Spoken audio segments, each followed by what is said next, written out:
Okay, we start with the pattern on the main pantograph board, which connects over to the loom. Have black fabric on the upper half of the loom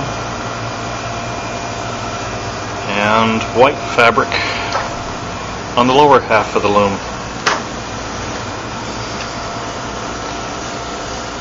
Some lovely cam action going right in here, as well as there. And there's the stitch counter.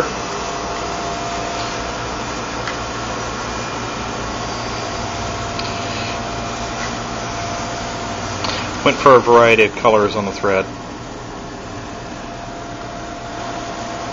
On the top as well.